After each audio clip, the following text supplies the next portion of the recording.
Praise lord అందరికీ. ఈరోజు మీరు దేవుని స్తుతించారా? స్తుతి నీ స్థితిని మారుస్తుంది కనుక దేవుని స్తుతించటం మర్చిపోకండి. ఈరోజు జ్ఞానవాక్యము హెబ్రీలకు రాసిన పత్రిక 2వ అధ్యాయము 16-17 వచనములు.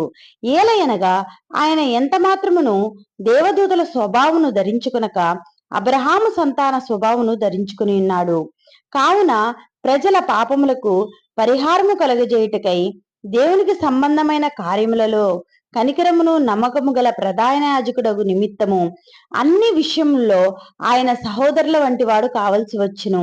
ఈ వాక్యాన్ని ధ్యానించండి, ఒక పుస్తకంలో రాసుకోండి. దీనివల్ల సత్యము సరిగ్గా బోధించబడుతుంది. అలానే ప్రార్థన చేయటం మర్చిపోకండి. ప్రార్థన మిమ్మల్ని శోధనలో పడకుండా కాపాడుతుంది.